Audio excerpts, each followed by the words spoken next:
This is going into my 4th year now as the creator's attorney, and it's changed.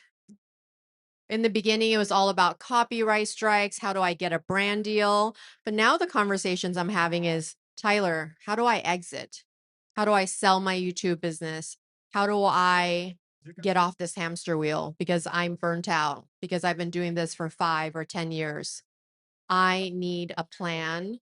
I need to know how to make money without my face being involved. So it's really, we're seeing a maturing of the creator economy and YouTube channels.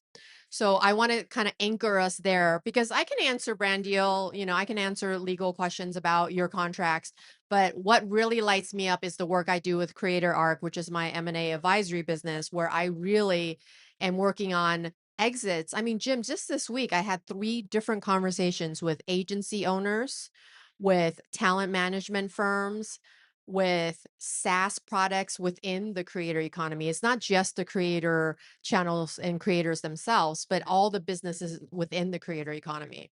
That's interesting. Why do you think there's such a rush for all of these companies to buy other companies and acquire them? Like the bigger acquiring companies, why now?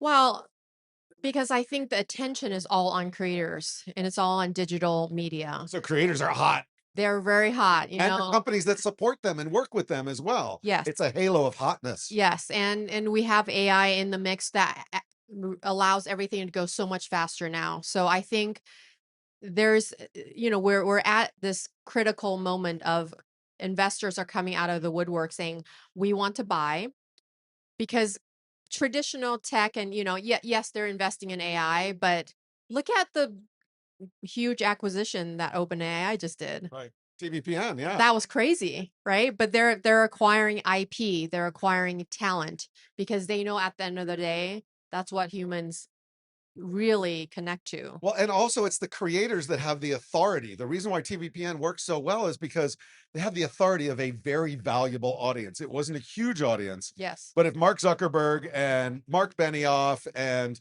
all those other big wigs in the tech space, in the AI space, think of them and as people they want to talk to, that authority is worth a lot, even if it's not a huge audience.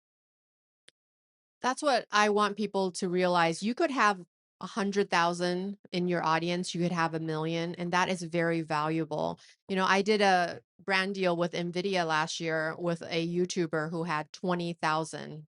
But those were the 20,000 people NVIDIA wanted to get in front of. So don't think my channel is too small or my influence it does not reach far enough.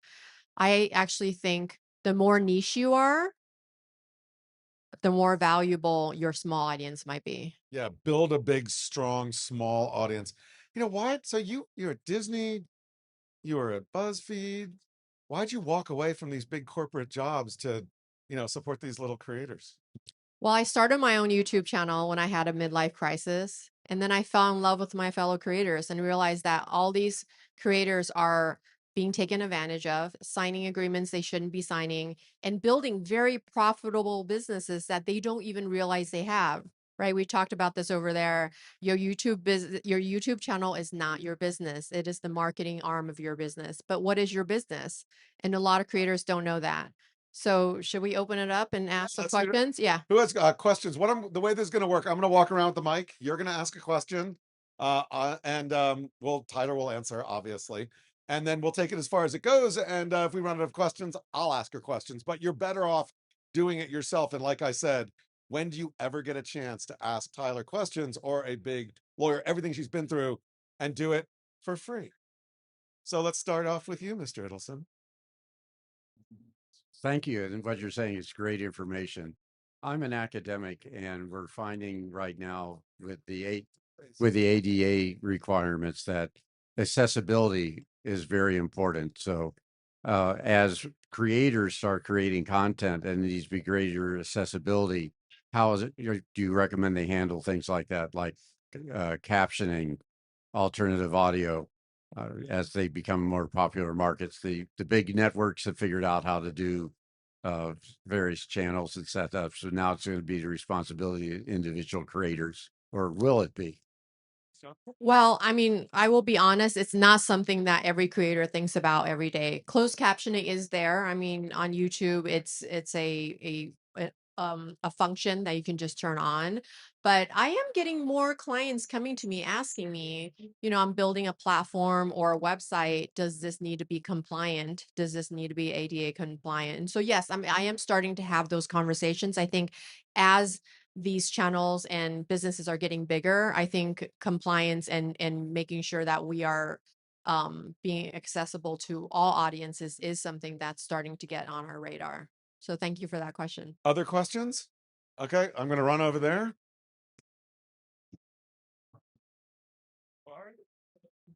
How do you copyright your material?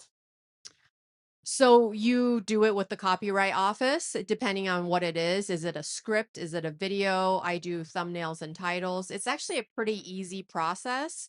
You can do it yourself. I mean, you can ask AI or Google to guide you through it. It's a much easier and cheaper process than doing a trademark. A trademark, I would actually recommend going through a lawyer, but a lot of people who can do copyrights themselves. You just go through a copyright office. It's $60 or $100 to do each one of them. Now, if you have hundreds of things that you need to copyright, maybe going through a law firm might save you some time and heartache, because if you mess up, then you just have to fix it and clean it up. So that might take more time. Question right here. You don't have a face for radio.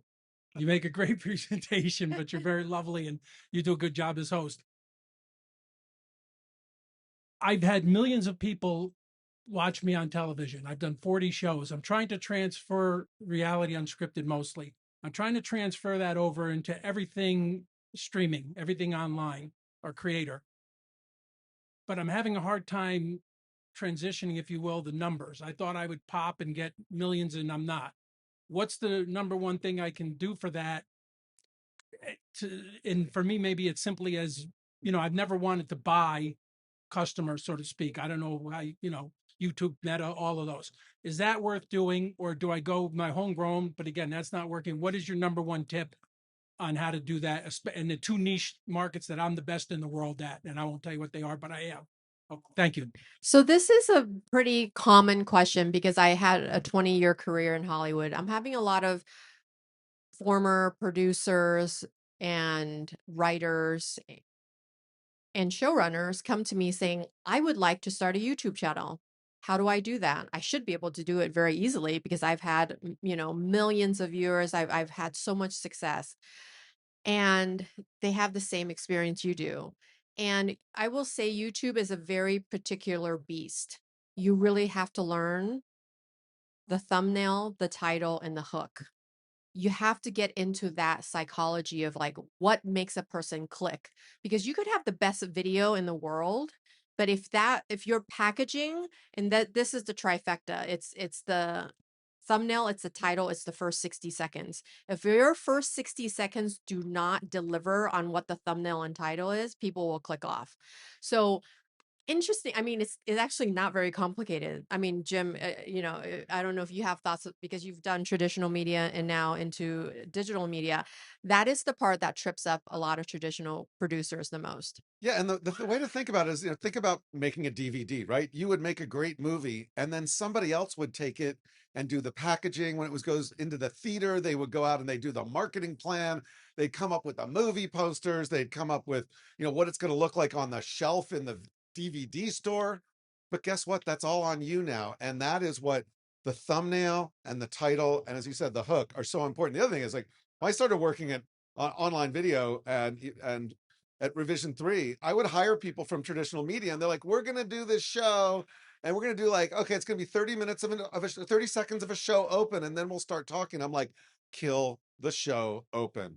Unless you have the budget for Game of Thrones, nobody's going to watch your show open, and they're just going to click away.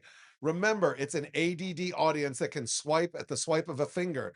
These aren't people that just changed the channel and lost the remote. You have to give so much value to your audience in that first 60 seconds. No, people don't introduce themselves anymore. They don't say, oh my God, I'm so sorry, I've been gone for 60 days. No one cares. You have to go straight into what pain point can I solve for you when you click into my video. That's very important. pain point? What are the, it's pain or what, like, got to say, how am I going to, I'm going to Or rip your, entertain, right?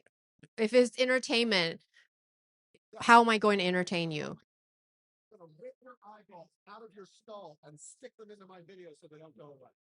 And then there's retention. Yes, it's like, how do you keep someone in your video once they're in there? And that there's so much psychology to that. And that's very different for a lot of filmmakers and producers from traditional media, where they just were taught how to make media differently. And so, I mean, this could be an hour-long conversation, but I have yeah. one more thing I Yeah. want to add. If you're here over the next couple of days, talk to the people who are building micro dramas, because they're every 30 seconds or 60 seconds, they have to give you a cliffhanger and get you to actually put money in to watch the next, basically a scene. So there's a TV over there is doing micro dramas, but Scott Brown from Second Rodeo is going to be here. He just released a musical micro drama. He's a producer. We'll be talking on stage tomorrow, but all really good stuff. So keep that in mind too. Are there more questions? More questions? Okay, I'm going to come over here. Thank you. Go ahead, Joel. All right, thanks for doing this, Tyler. Really appreciate it. So, staying on the legal theme here, what would you say, this is more operational, but what would you say the biggest foundational operational challenges are that you see when a creator comes to you and starts looking for an exit? Like, are there things that you just sort of foundational?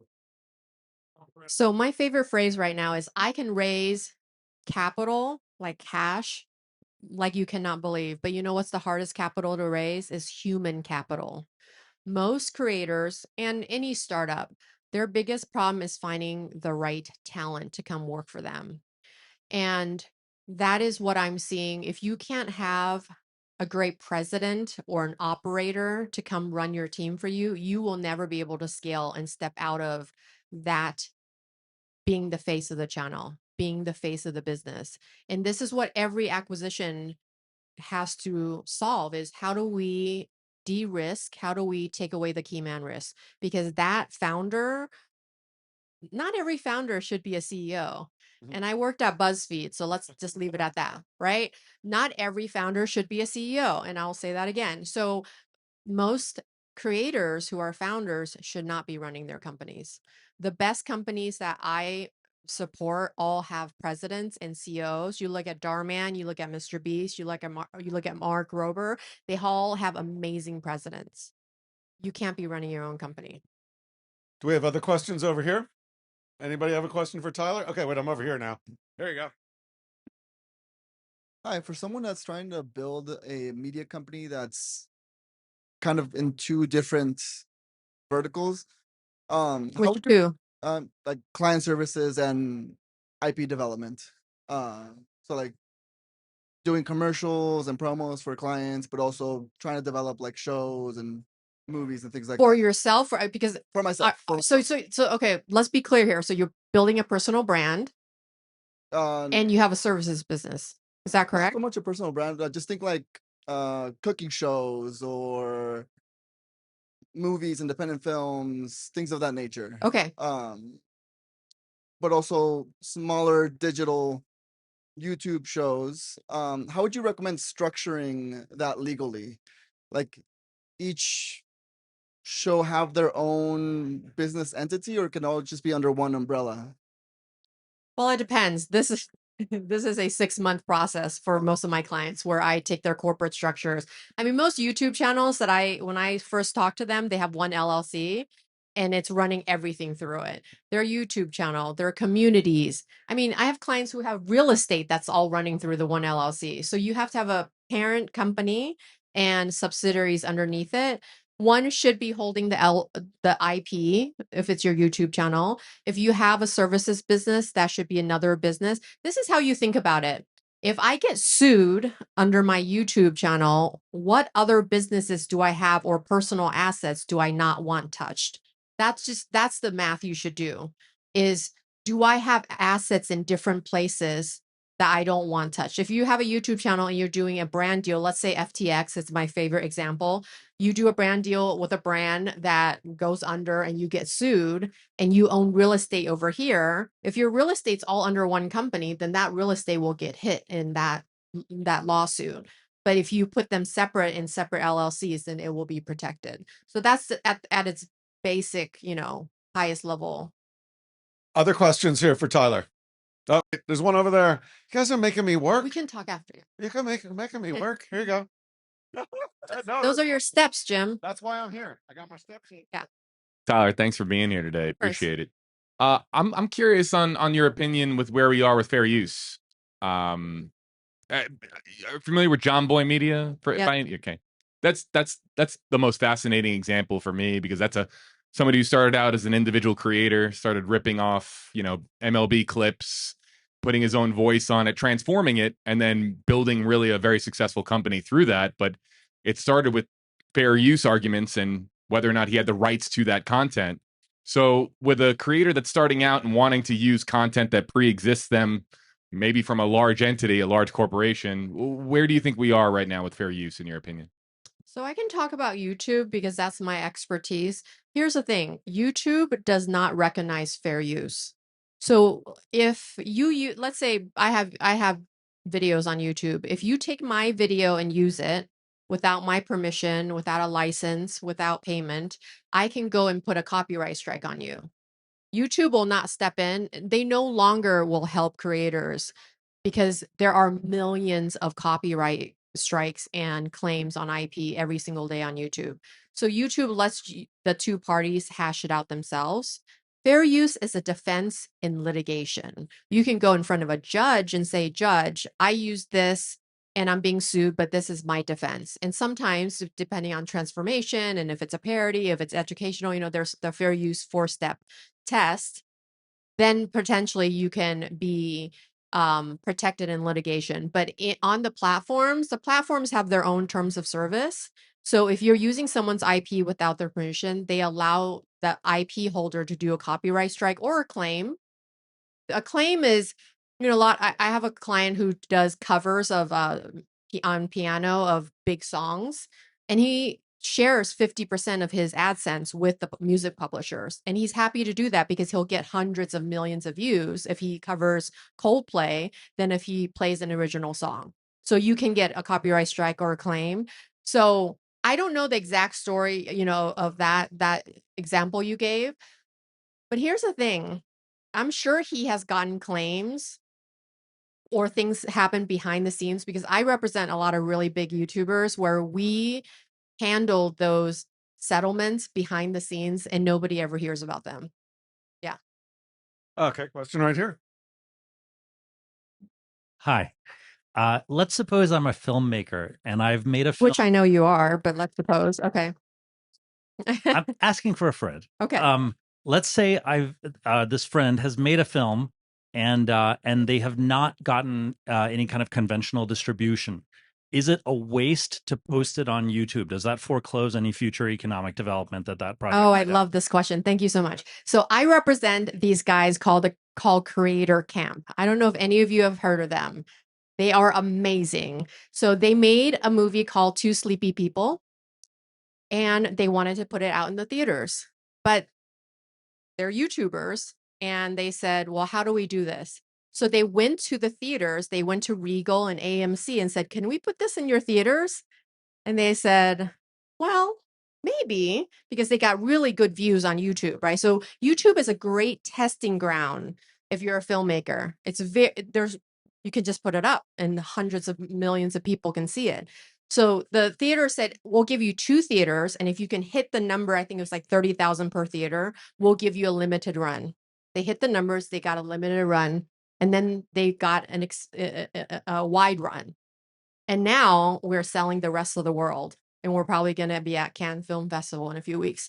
That is the power of filmmakers on YouTube. So please put your film on YouTube, because that's the best way you can show a studio who might buy or license, or a theater, hey, 10 million people on YouTube watch this. Those are numbers that I can show you that there's an audience here. So I can't wait for your film, Mateus. That is an amazing story. Anybody else? More questions? We have about 5 minutes left. This will be your chance to ask Tyler. Hey, oh, wait. Oh, got another one over here. You're good. When you say micro drama, what's the length of that? And what can you be a little more descriptive on what that is? Yeah, micro. from the mic so I don't distort. A microdrama can essentially, usually it's like 70 to 90 minutes. Think of it like as a movie, a very short movie, or a very long hour-long program. A drama, a lot of times it's early on bodice rippers and things like that. They're like 40-year-old women watching, but it's expanded beyond that. But basically, or like a soap opera. But rather than having a cliffhanger, think about traditional TV, right? We had 5 ad breaks or 6 ad breaks in an hour, and you would have like 5 or 6 or 7 minutes. That would be your first act. And then you'd have a cliffhanger, and then people would go to the ad break, and then they'd come back like 4 minutes later and they would do the same thing. Just condense that. Instead of 4 or 5 ad breaks, you've got 40 or 50 ad breaks in there. And after every minute and a half, there's a cliffhanger. And then either it moves to the next one, or it says, oh, you want to see more? Did I hook you? Did I rip your eyeballs out of your head? Okay, well, it's going to be $10 to watch the rest of it. Or if it's a microdrama, it's going to be $0.25 to watch the next scene, but they add up over time. How'd I do? Amazing. Okay. So anyway, it's just a new format, and they're vertical, and it's a way that people are driving revenue. Now, a lot of times it's give me a little bit of money to go all the way through, and you get about $6, $8, $10 for every view if they go all the way through. But we're now seeing advertising go in. We're seeing people starting to put in things like buy a product and watch the rest. I don't know. I could go on, but I won't. There's a lot more to learn about it here. More questions for Tyler? Or do you want to add anything? Oh, got another one over here. Here we go. Go ahead. Thanks, Tyler. This has really been awesome. Of course. So my question is, have you worked with any creators that actually I did write my question down, so I'm just gonna read it. Okay. So this is really kind of falling under like moonlighting and disclosure. So I work at a big tech company, and I also create content. Do you have any advice for creators who and how they can structure their business to not conflict with their corporate jobs? Just thinking about disclosures and just like, I know what my company's moonlighting policy is, but as I continue to grow and scale, what are some things that I should be thinking about because I don't have an intention on quitting my day job? Okay. This is a great question, by the way, because I'm of the opinion that everyone should be building their own personal brand and should have a YouTube channel. A lot of companies are okay with you having a channel or a page on the side. Does your company know that you have it?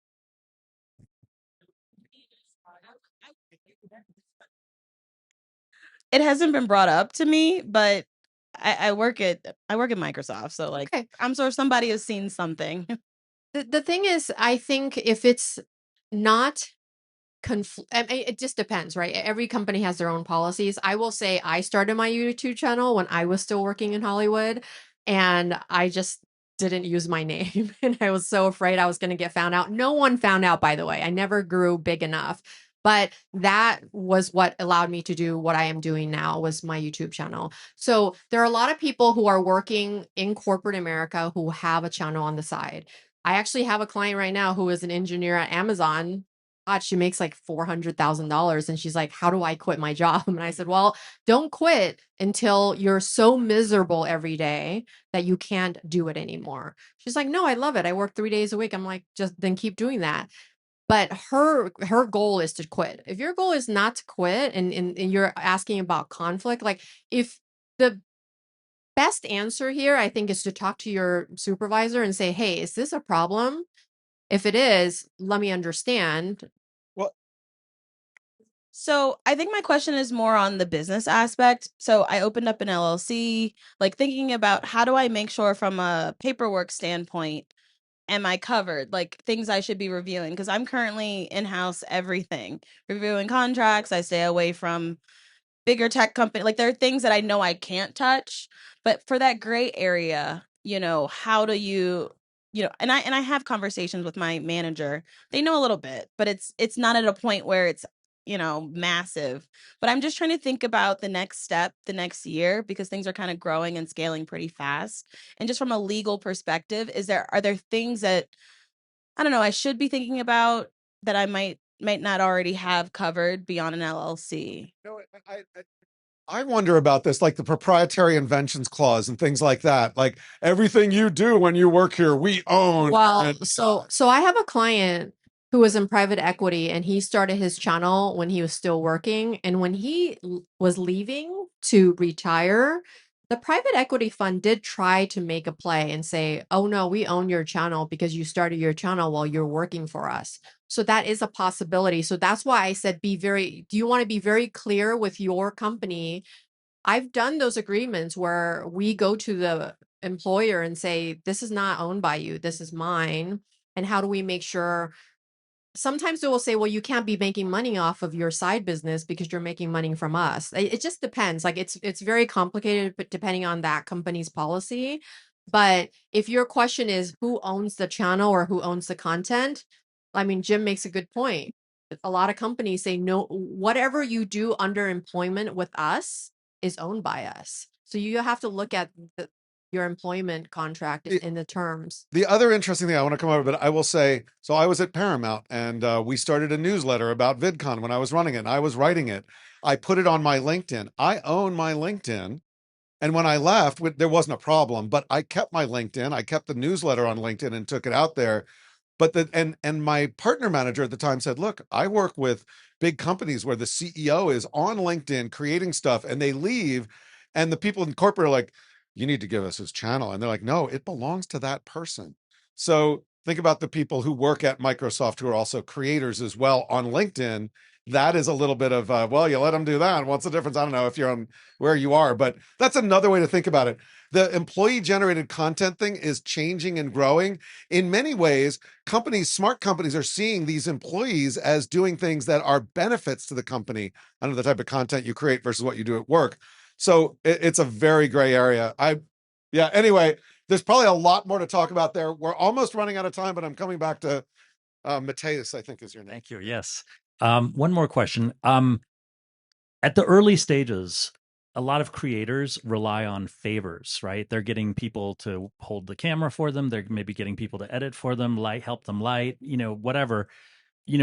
It's normal to get releases from on-camera talent, but for something like that isn't anything yet, but might become something in the future, do you recommend also getting releases from crew members and other collaborators sort of so that they can't later make a claim of ownership? You know my answer to this, right? It's, of course, you have to get an agreement with them in place, even if you're not paying them. And it would be more than a release. It would be an independent contractor agreement that has work for hire language in there. I've had so many situations where you hire a friend, your best friend is your editor, and there's no agreement in place. And you say, well, I'll just give you 50% of everything I make. And then you blow up.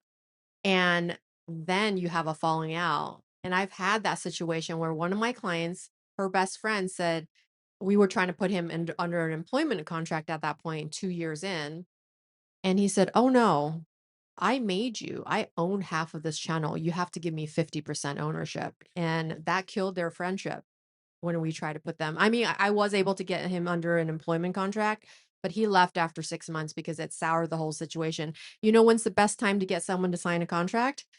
During the honeymoon stage when things are good, not when you have a falling out. So always have people sign from day one if you can, because they're probably willing to do it at that point. I'm going to give you a perfect example. I don't think you told me the GoPro wingsuit story, did you? No. Somebody else told me this. So, wingsuiters, right? They jump off the side of this like flying squirrels. But the one guy was like great, was a great wingsuiter, and another guy was his cameraman, who was also a wingsuiter, took all these great footage, had all this great footage, and GoPro and no, I actually think Red Bull is going to give him an immense amount of money for all of his footage so that they could put it out there. Well, tragically, this other person who did a lot of the camera work died wingsuiting, and because he didn't have a release, his estate, which I think was basically his wife, was like, no, you can't do that, and I'm not going to give you a release, even though it was they had a handshake agreement. So I mean, that's a sad example, but yeah, if it's cameras, anybody working on it, make sure you get a release from them on that. Especially a cameraman. So videographers, the copyright law is whoever takes the content, like my brother's filming me right now, technically he owns that footage. I don't. So just realize that if you don't have something signed with them, you don't actually own that. All right, we're going to cut this off. Thank you all very much, Tyler. Big round of applause for Tyler for sharing herself here. Thank you all for the questions. Super interesting stuff. 3 more days of Creator Lab to go. We have a couple more great sessions in here and over on the stage. And please go out and visit all of our all the booths. Really good stuff. Whatever kind of creator you are, you're going to get a lot out of everybody who's here, part of Creator Lab. So thanks, Tyler. Thank you. Thank you.